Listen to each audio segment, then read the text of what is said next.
Okay, so welcome everyone to the live podcast, which for Leslie is a podcast that takes place in a live venue, but is broadcast for airing at a later time. Every day is school day, that is for sure. So welcome to Súil Eile, A Different View, and that we're delighted to be invited by the Left Bank to be here today to have and host a podcast that myself, Rory, Hearne, and Patricia, Stephenson have been doing a couple of podcasts on this, and we started to try and give a bite-size, I suppose, perspective on politics from a Social Democrat's point of view. We've done a couple of episodes and we have different ideas about how we'll keep it going, but we're delighted today here anyway. We can have this and recording and people can watch it afterwards, and we're delighted to have Daniel Ennis, our wonderful candidate here, who is going to, and is already setting the world alight, and is going to when he's in the Dáil. So we're looking forward to that. So I'm going to actually start by handing over to Patricia. Nice one. Thanks, Rory.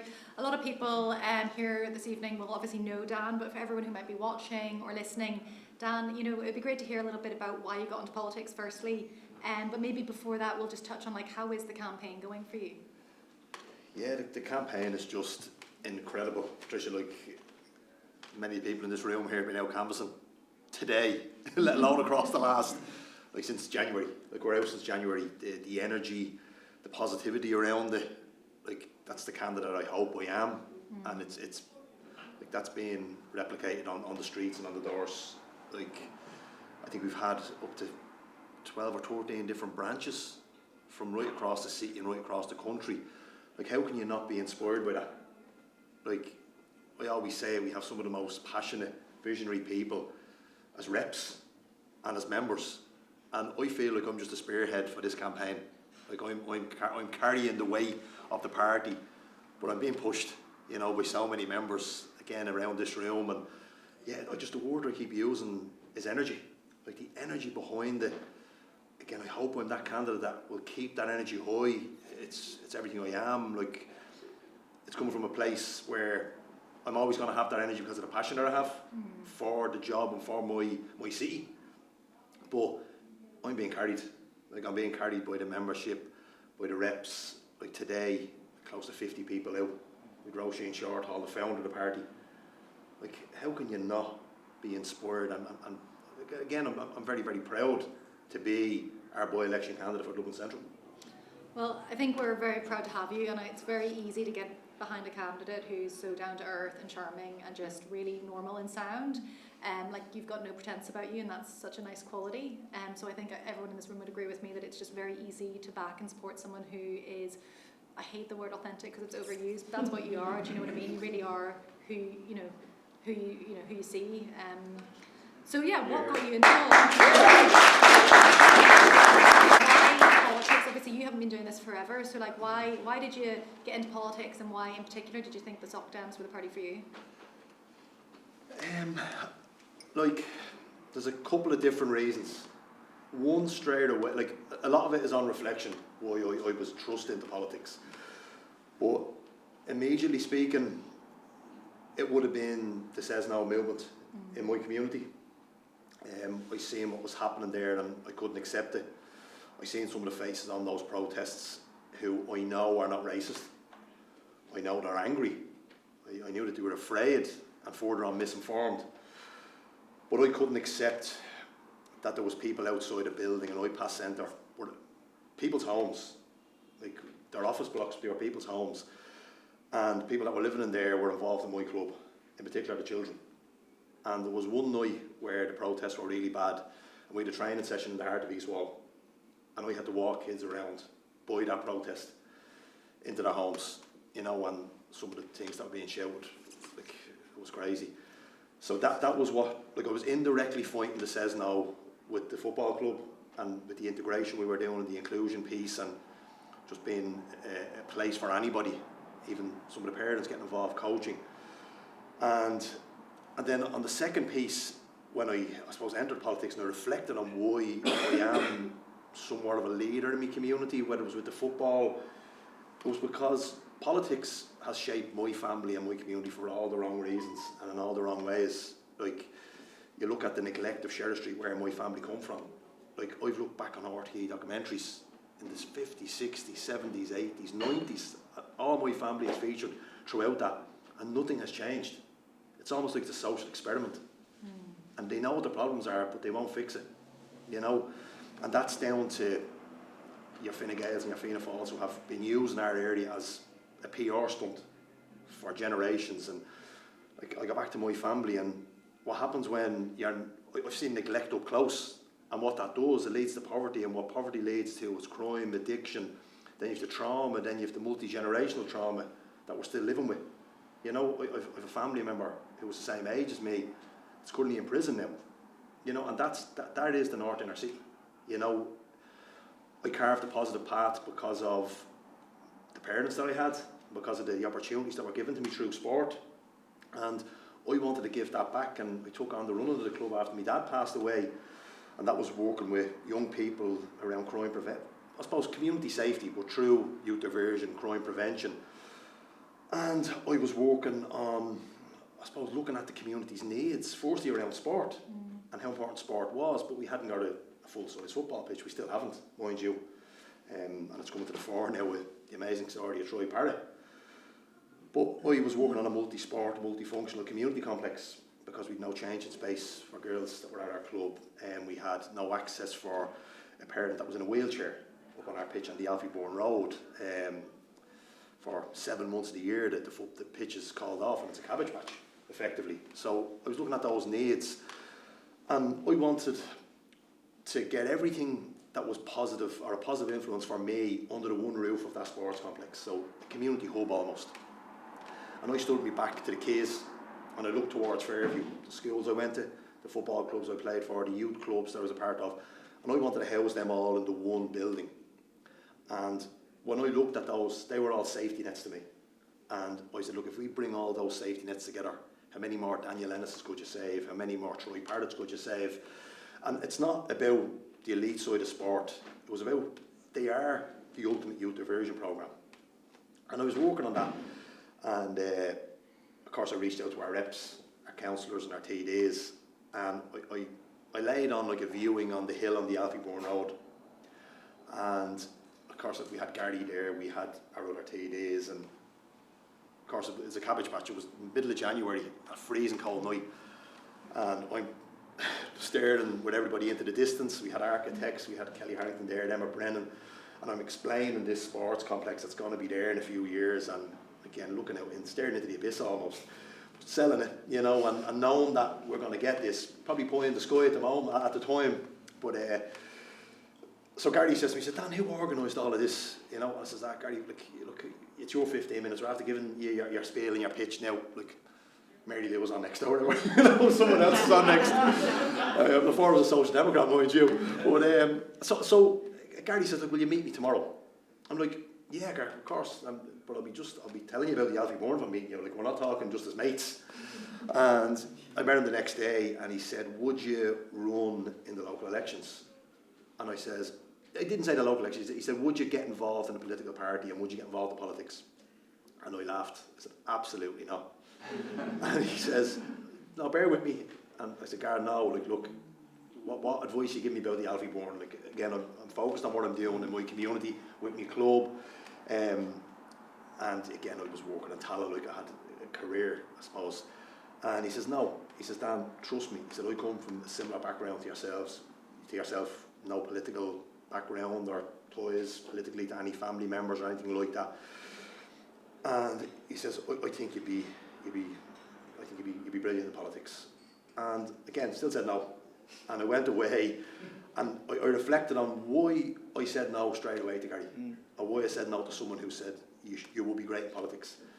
And it got me thinking on like where is my strength, where's my confidence, and I say, maybe I will do that. And then I reached back out to Gary, and Gary said to me, he says, Dan, I'm just going to say one thing to you. If you are doing what you are doing with a Gaelic club, a GAA club or a rugby club in Foxrock, you'd already be a TD. And it sent me, like, I was thinking, is that the way our young people are thinking from our area? That they can't be, and they don't belong. So that's when I said, yeah, I'm going to give it a go. It's just such an important message, I suppose, like, the idea that of representation, that your first instinct was like, God, no, that's not for me. Politics isn't for me. I don't fit into that place, or that's, you know, that's for other people. But like, that's why representation matters. That's why it's important to have more diverse representation in councils, in the Dáil, from working class communities, because I think we do not see that enough. And so much like, you know, your Tory Pirates, it's about seeing, you know, seeing young people seeing what they can be in the future is so important. And I hope that that is what you're going to be doing, and breaking those barriers for a lot of young people. So Dan, it's to move on a little bit to the issues that, you know, you're seeing in the community during the, obviously you've been working on, you've been a councillor now since 2024, since June 2024. Housing is the biggest issue, along with cost of living, facing the country.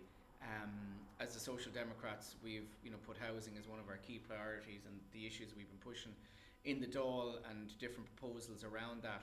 But on the ground in the community, what is the situation in terms of the housing crisis now across Dublin Central? And what are the kind of different aspects that you're seeing and work you've done around that? Yeah, Rory, like, as you know, that most, like, housing is the biggest crisis our country faces, and like no more so in Dublin Central, and like you're fighting for any bit of space. Like 9 out of 10 easily of my reps as a councillor is about housing, and people spanning from living in some of the worst conditions in social housing, like flats riddled in damp and mould, like you can almost put your hand through the wall. We hear about like Ballybock House and I know the Southside Pierce House about being protected structures. It's almost like that, like neglected structures, you know, to like what we're seeing in emergency accommodation. The over concentration of that in Gardner Street alone is scary. If it hasn't already, it's most definitely going to be a national scandal, and it will be forever a stain on this government and previous governments that they've allowed this to happen. And also our local authority there have a lot to answer for, and the services like the HSE and the over concentration of services in Dublin 1 in particular, you know. And then you go up, like my own brother is 33 and he's living in the box room that he grew up in, you know, good job, you know, stable job, and it's just priced out of owning his own house. And right across the constituency from Dublin 1, from I suppose what you would see as they're being described as the emergency accommodation, like they're being called bear caves, you know, what that's doing to people. And we're talking to people that are in the services and the drug services and addiction services, and there's people going into them places have never probably taken a drug and they're coming out the next day almost addicted to crack. And what that's doing to the community around the way. And look, we've been calling on this for a long time about the over concentration of services in that area. They're almost like corner shops, you know, everyone is flocking to Dublin 1. And the people, and I hate, Rory, you know, I hate talking about people like their problems and numbers. I really, really do. But the amount of people living in that accommodation, and the numbers are just rising with complex needs, like it's scary. And like there's 12, I think the most recent figure was 1,200 children living on, I call it like the eastern side, our side of the Orts Estuary, in homeless and emergency accommodation. Like that's homeless children who haven't got a room to do their homework. They haven't got a front or back garden, you know, and they're living side by side with people with complex needs, whether that's addiction, whether that's mental health. Like how it hasn't been flagged, and all this, right, within touching distance and a stone's throw from our city's main thoroughfare, you know, and all well recognised as well. There seems to be no action on it. And then we look at the piece around my brother again living in a box room in his 30s. We're hearing it. We were up in Iona there a couple of weeks ago. I got talking to a chap, and son is in his 40s, you know, good job, and again had a breakdown in his relationship, was back living at home, but he said he'll be there, he'll take over this house. And his father was in the 60s, you know. People in their 30s, 40s and 50s still living in their parents' box room. And I believe the housing crisis is causing a lot of the issues we're seeing across our society. You know, there is a major ripple effect of that, and yeah, it's not getting any better. It's really not. I think that piece in particular around like relationship breakup is one of those real unseen things. People who think they've got it all together, they're on track, and then, you know, for whatever reason they have this marital or relationship breakdown, and as you say, they're back home living in their parents' house, and like what that does for someone's self-esteem long term is so damaging. But also the emergency accommodation, like the 1,200 children that you mentioned, like the figures, the data that is in there, and you'll know more about this, Rory, but like when someone goes in and enters homeless accommodation, emergency accommodation, the impact that has on a child's developmental outcomes already, even if they're only there for a short period of time. And the fact of the matter is people are going to be there for a long period of time because there is no pathway out. Yeah, no, it is absolutely, again, shocking to me how normalised it has become, and how Fianna Fáil and Fine Gael and this government and the previous government and the previous government to that normalised thousands of children been left in emergency accommodation growing up. And as you say, Dublin 1 being an area where it's high concentration, it's again the over-reliance on private accommodation, private for profit providers, not even proper standards where that are assured there. And it's a real issue of, as we talked about, previous institutions and how children were treated, how single mothers were treated, and yet we're doing aspects of it again today. And the state is just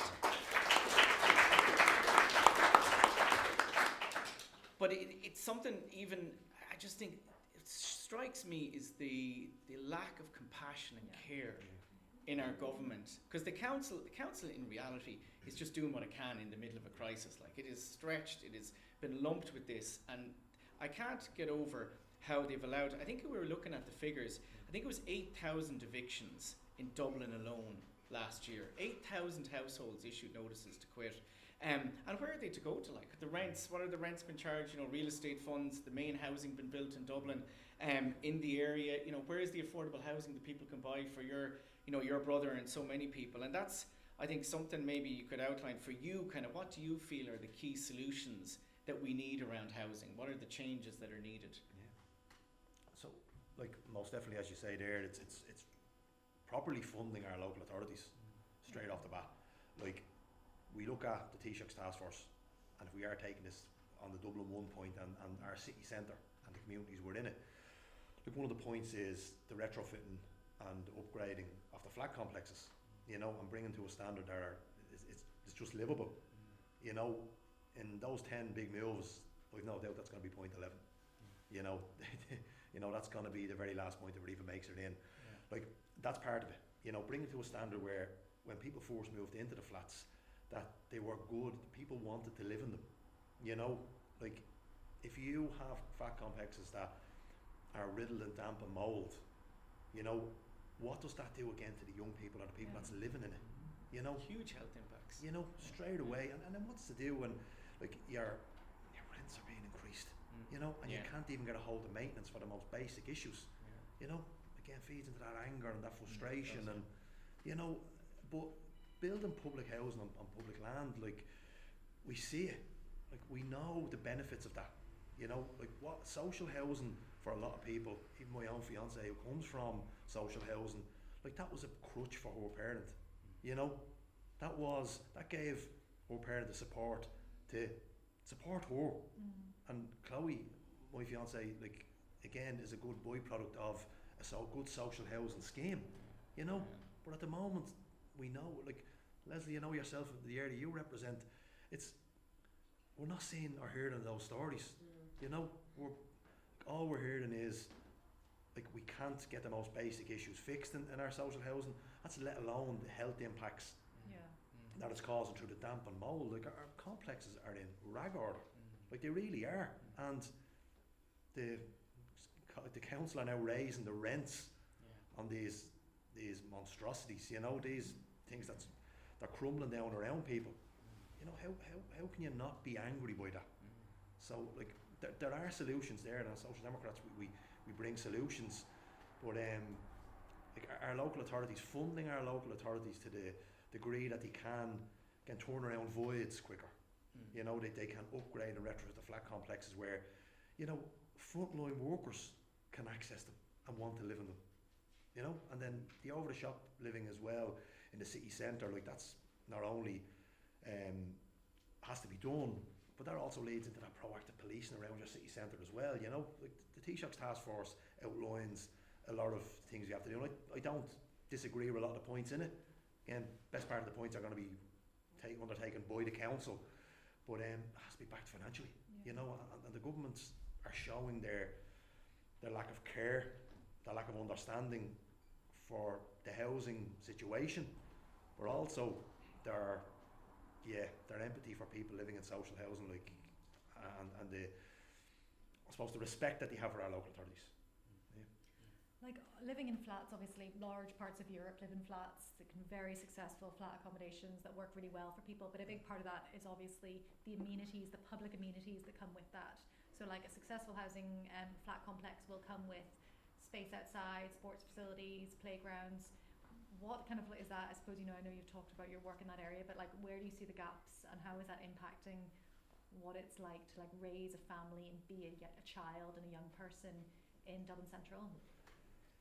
Yeah, this is something that, and I'll speak on something that my son said to me this morning. So his mother lives out in Clare Hall and Parkside, and it's a lovely estate.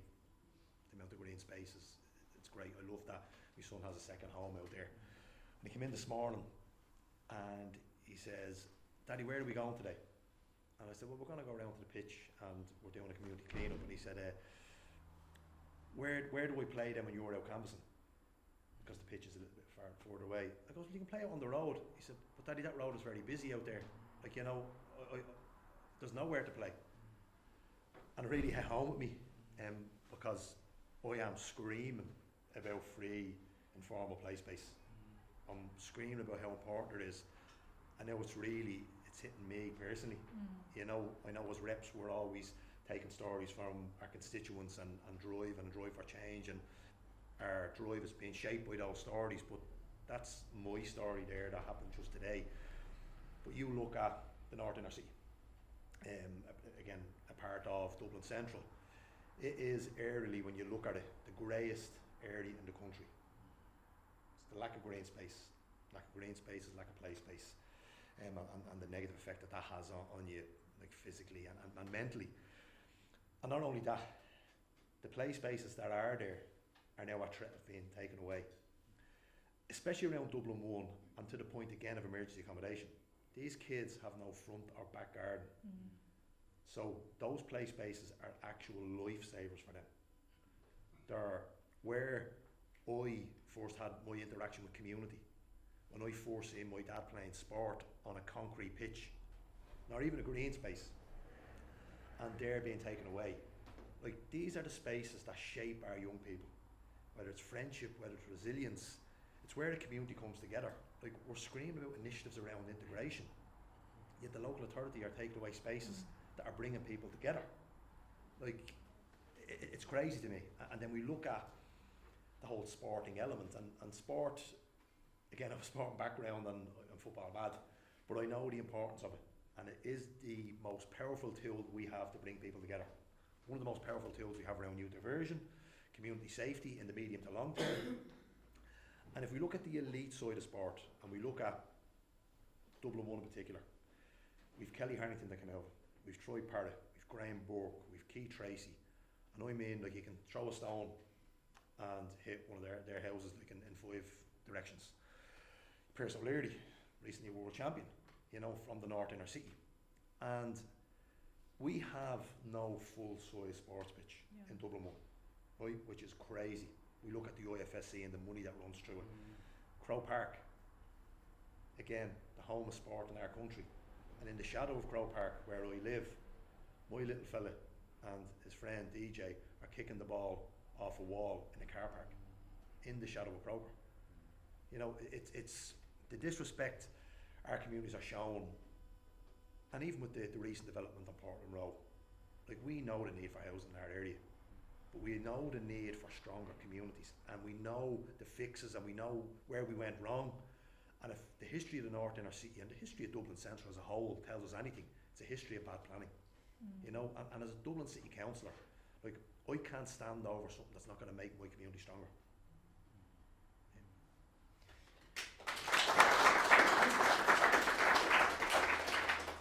Just, I suppose, in the issue of family and raising families in Dublin, and anybody actually trying to live in Dublin now, the cost of living, how hard it is, it's absolutely, we're seeing it on a daily basis. We get representations from people Finglas and Ballymun, across my own constituency, I know across Dublin, across the country, people are really, really struggling. They are pushed to the point at which we've said it, people in terms of disabilities, choosing between eating and heating, and the government have completely tried to downplay it, ignore it, say, we're doing what we can, but they're clearly not doing enough.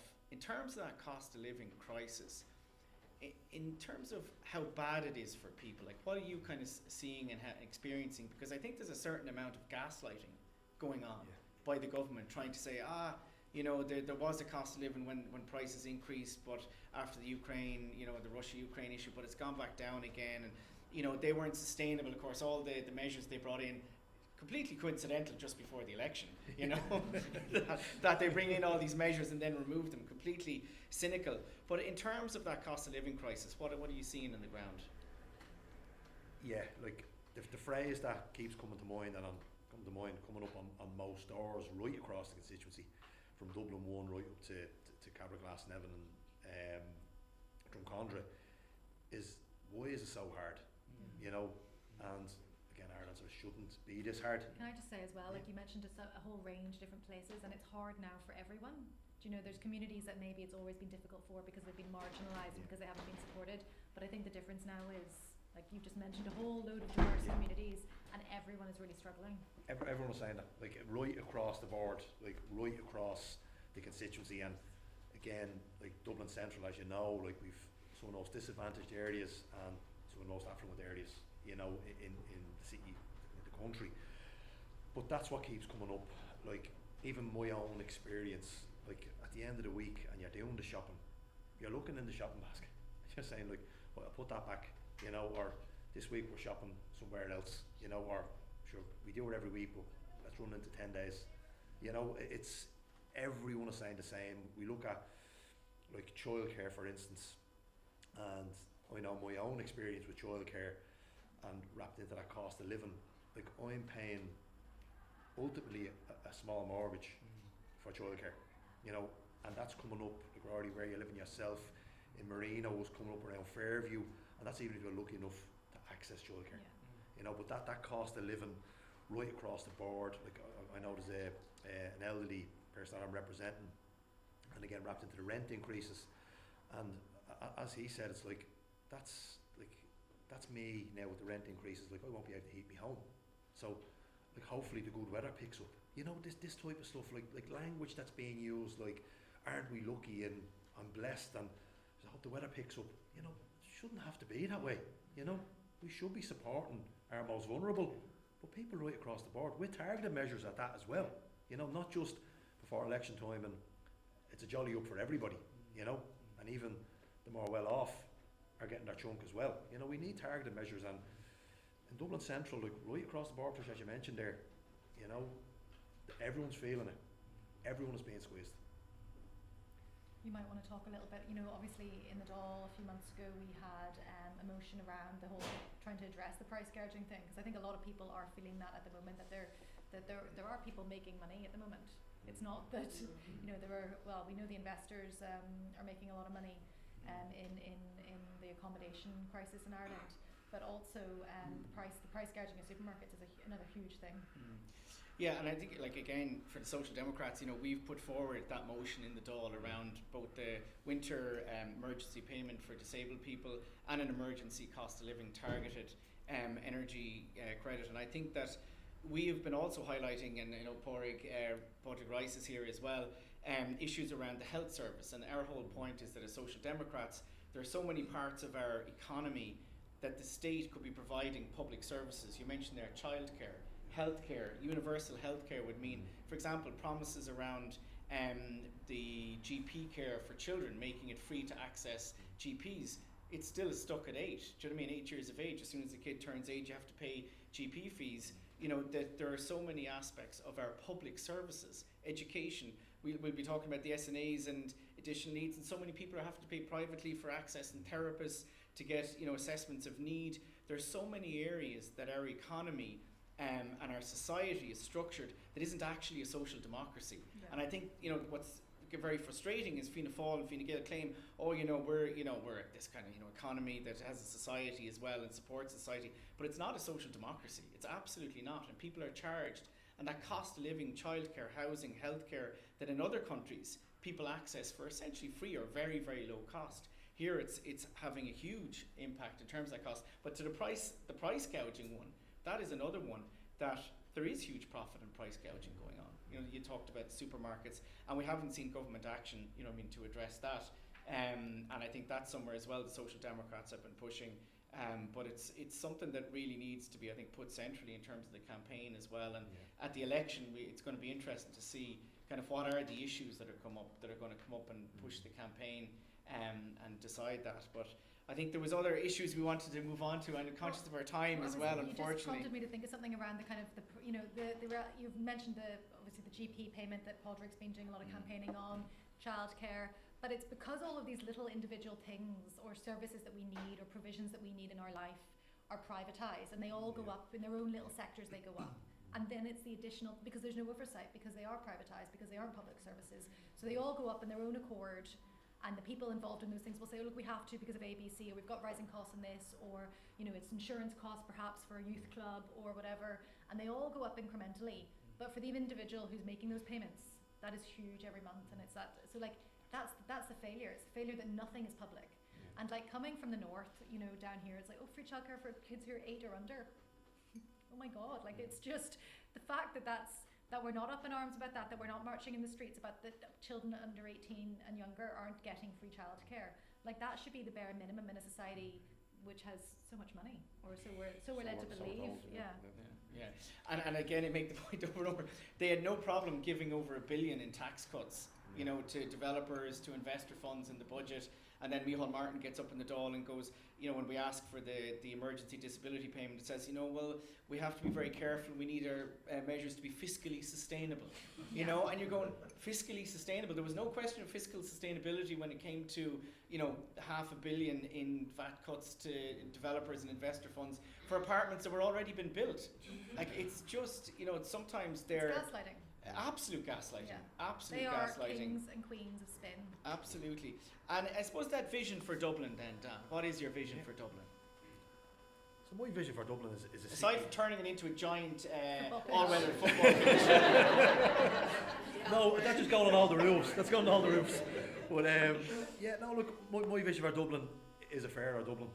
It's a more equal, that gives everyone across Dublin Central equal opportunities and equal chances, whether that be around housing, whether that be around healthcare, disability, public transport. A Dublin that I'm not afraid for my kid to walk or cycle to school because of the cycle infrastructure, because of community safety. My mother, who is approaching the over 65 age, that she can access buses and she's access good quality public transport and not be her independence cut. A city that we can all live in, a city that's welcoming, right across the board. That's who we are as Dubs, that's who we are as a nation of welcoming people, and a city that, again, we can all be proud of. But that requires people who care about representing it. That requires people who have a deep understanding of it. Yeah. And I believe I'm that person. And I think myself and Gary elected to represent Dublin Central. That's two people that are passionate about the city, that raised them. Everything I am is a reflection of the city. And I want to just make this a better place to live for anyone that calls it home, no matter where you come from, whether it's anywhere across the country or anywhere across the world. And I think we need more people with that humanity. Absolutely. But also that understanding and that passion to really make change in Dublin City.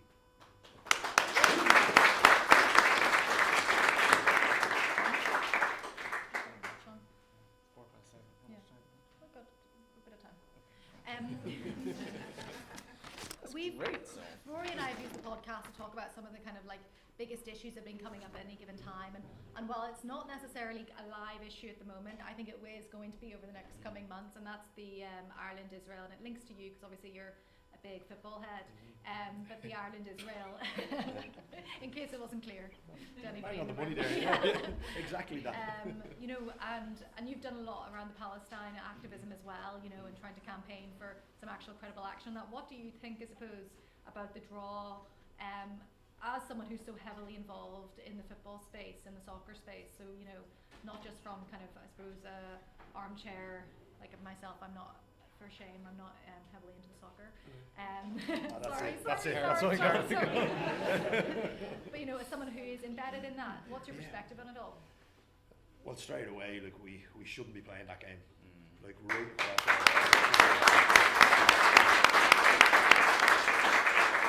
What game are you talking about? Yeah. like sport and football in particular is a game built on respect.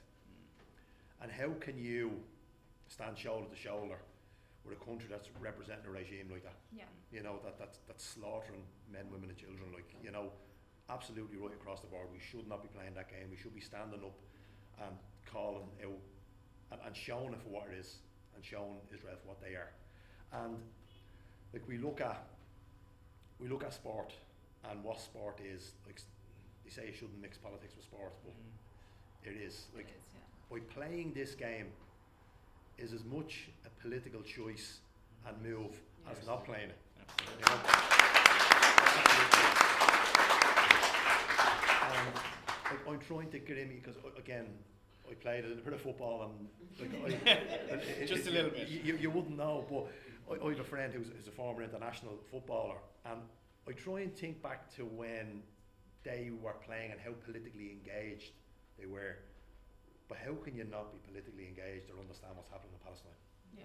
You know, so, and that goes from the FAI senior management to the kit man of the Irish football team. You know, we should not be playing that game. And if we take a stand, and it'll be a big stand, whatever sanctions, financial sanctions come from UEFA, so be it, because we should be doing everything in our power. Paid by the to government. stop. Any Paid by the government. Yeah. But we should be doing everything in our power to stop what's going on in Palestine at the moment. I think it just a bit of the conversation, because I know, you know, that it is an issue that some people have been saying around the players and stuff, with forcing, you know, pressuring the players. How do you think the players would feel about that? And how do you think we should kind of, I suppose, respond to that? You know, in my own view, like how many players are dependent on the career with their career playing with the Irish soccer team? Like, all these players are playing with, you know, whether British clubs or Irish clubs, you know, whether the impact of not playing this competition is not going to be devastating on these players, but it is going to have a massive, as you said, I think, it is going to legitimise that Israel government once more, that Israeli state. And we look at what's going on now in the Lebanon. Do you know what I mean? They're massacring people. And and just, you know, been doing it without, you know, any consequence. And Ireland should be, I think, standing up, and as you said, Patricia, the Irish government should be straight and say, we will fund whatever penalties are there. Yeah. You know, we could do that, and we should do that. Yeah. Just on the players thing, what's your kind of sense of that, or view on that? It's a great privilege to play for your country, Yeah. as we know that.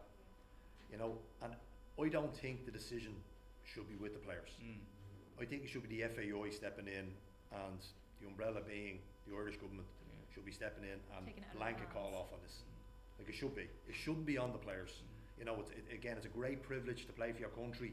So it shouldn't be on the players. It should be on the governing body. For lack of a better phrase, what the FAI are. You know, because And also, like, there's nothing to say that other countries won't follow. Do you know what I mean? yeah, Like, and that's the whole, I suppose that's the whole point of, like, the importance of, like, boycotting against sports washing of a genocide.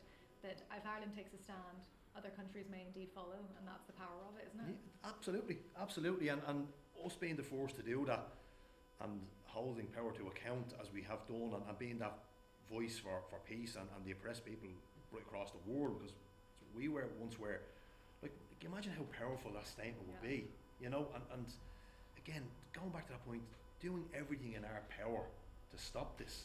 But again, it falls with the FAI, it falls with the Irish government. I hope when it does come to the time that the players will take a stand, but it shouldn't be on them. It shouldn't. It shouldn't be on them. No. Just to move on as we're coming to a close, I suppose the whole issue, and you mentioned it at the start, around inequality, and the gap between, parts of, this Dublin Central, severe deprivation, and have been since the foundation of the state, and deprivation during the Celtic Tiger, the height of the boom areas, and we see it across the country. There are areas that have been left which have never, enjoyed the fruits of different booms, of economic booms in the same way. And there's been different kind of descriptions of that. It's a failure of the state, but also a failure of our economic model to ensure that, everyone benefits. And one of the core issues within that, which is still there, is the reality, is workers and how workers are treated. And we have May Day coming up again. And we still have issues around, unionisation, the lack of collective bargaining. But there's also huge profit taking going on, and workers don't share, working families don't share in the massive wealth that's been created in this country. And just, I suppose in terms of that, do you have kind of thoughts around that, and what should Social Democrats be looking for in relation to that, kind of having a more equal Ireland? Well, I suppose my own personal experience with social democracy. So I didn't know what social democracy was before I joined the Social Democrats. I still don't. But again, as I quickly learned, it's about being decent. It's about wanting better for people, Yeah. And that's what we need, more people like that in power, that want to put people before, I suppose, developers. Yeah. We need more people in power like that care, and whether it's workers' rights, whether it's migrant rights, whether it's kind of wanting better housing for our disadvantaged, for our most vulnerable, caring for everybody and respecting everybody. Not just saying, I'll represent them because they vote for me and they have the most money. I look at my time in politics and speaking to the more experienced councillors or even TDs off the record, and they speak about different areas, and like, Daniel, I don't know if you're going to that community meeting because they don't vote down there, check the register. Like, I know as politicians we live and die by our votes, but I don't do this for votes. I do it, if someone reaches out and they need help, I'll help them. That's the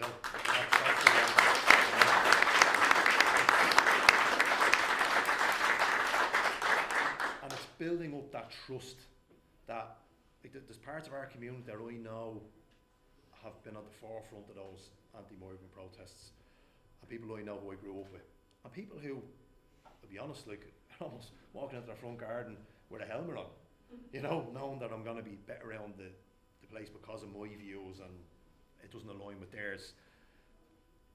But their family members are reaching out to me in terms of housing cases, and I'm representing them. That's a long road to claw people back, but it's building up that trust that even if I don't agree with you, I'm going to come back and I'm going to represent you. Even though they're not shaped by public opinion or their own personal gain, because again they vote and they don't. Or that's the more affluent area. Again, 6 out of 5 of them vote, so I'll go up there and so the guys in the flats. No, I'm not going to canvass there. Why would I canvass the flats? That's not going to be me. And I know as Social Democrats, and I look at the councillors in the room, I look at the TDs in the room. We represent anybody, no matter what their background or their social standing, because we're just good people. And we need more people like that in the council chamber, in the Dáil chamber, and in politics as a whole. It's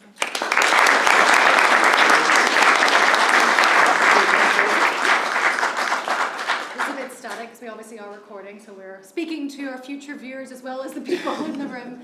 But yeah, this is me, Patricia Stephenson. And me, Rory Hearne. And? Councillor Daniel Ennis. We are so delighted for Dan's campaign. We're so delighted for getting on the doors between now and the next 5 weeks. I think it's that tight. We have so much trust and faith in you. As I said at the start, it is an absolute joy to canvass with you. You are such, this has just been such a nice chat. It's been such a nice chat for me to get to know you more and motivating me even more to get behind you. You're such a great guy and I cannot wait to see you as a TD. Yeah, that's right.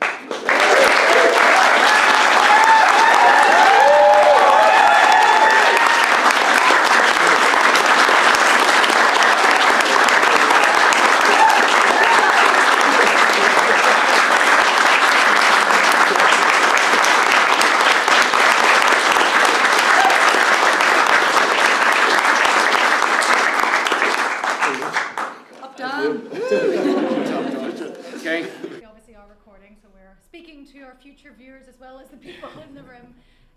But yeah, this is me, Patricia Stephenson. And me, Rory Hearne. And Councillor Daniel Ennis. we are so delighted for Dan's campaign. We're so delighted for getting on the doors between now and the next 5 weeks. I think it's that tight. We have so much trust and faith in you. As I said at the start, it is an absolute joy to canvass with you. You are such, this has just been such a nice chat. It's been such a nice chat for me to get to know you more and motivating me even more to get behind you. You are such a great guy and I cannot wait to see you as a TD. Yeah,